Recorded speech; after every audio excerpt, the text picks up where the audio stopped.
స్కూల్లోనే నేను కూడా వర్క్ చేస్తున్నాను. ఈ స్కీమ్ స్వచ్ఛరథం పెట్టిన డిప్యూటీ సీఎం పవన్ కళ్యాణ్ గారికి అండ్ పంచాయతీస్ కృష్ణ చైతన్య గారికి ఇలాంటి పథకాలు అమలు చేస్తున్నందుకు మా పిల్లలు పనికిరాని వస్తువులను తీసుకొని ఇలా మార్చుకొని పనికొచ్చే వస్తువులను తీసుకున్నందుకు మాకు చాలా సంతోషం. థ్యాంక్స్. దీనివల్ల ఎలా చూస్తారనమాట మీరు? అంటే ప్లాస్టిక్ ని దూరం చేస్తున్నారు కదా. ప్లాస్టిక్ అదే ఇప్పుడు మేము యూజ్ చేయకపోతే తీసుకెళ్లి బయట పారేస్తాము. అదే ఇలాంటివి పెట్టారనుకోండి, ప్లాస్టిక్ అంతా సేఫ్ గా ఒక చోట సెక్యూర్ గా ఉంటుంది. మాకు అంత ఇంట్లో డస్ట్ అవే ఉండదు. అలాగే రోడ్డు మీద కూడా వేయము, చక్కగా అన్ని ఒక చోట ఉంటాయి. మీరు కూడా వాటిని రీసైక్లింగ్ అది చేస్తారు కదా, దానివల్ల యూజ్ ఉంటుంది. థ్యాంక్ యూ ఇలాంటి అవకాశం ఇచ్చినందుకు పవన్ కళ్యాణ్ గారికి కృతజ్ఞతలు తెలియజేస్తాను. ఈ స్వచ్ఛరథం అనే కాన్సెప్ట్ అనేది చాలా అందరికి యూజ్ అవుతుందని అనుకుంటున్నాము. అందరు ఇప్పుడే వేస్ట్ అనేది బయట పడేస్తూ ఉన్నారు ఎక్కడైతే అక్కడ.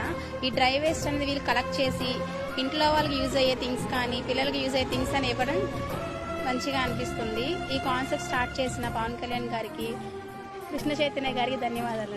ఈ కాన్సెప్ట్ వల్ల ఏంటంటే అందరికి పిల్లలు ఎంత ఇంట్రెస్టింగ్ గా ఏంటంటే ఎక్కడ వేస్ట్ పడేయకూడదే ఉంటారు. ఇంట్లో హౌస్ వైఫ్స్ కానీ ఎలా ఫీల్ అవుతారంటే ఒక వేస్ట్ ని ఒక ప్లేస్ లో పడేసే కానీ ఎవరైనా కలెక్ట్ చేస్తున్నారు అంటే అవ్వటం వల్ల వాళ్ళ సరౌండింగ్ పార్ట్స్ కానీ క్లీన్ గా ఉంటాయి, పొల్యూషన్ తగ్గుతుంది, ఎన్విరాన్మెంట్ అనేది చాలా క్లీన్ గా ఉంటుంది. అందరికీ అవేర్నెస్ అనేది ఇంప్రూవ్ అవుతుందని నా ఒపీనియన్. Thank you.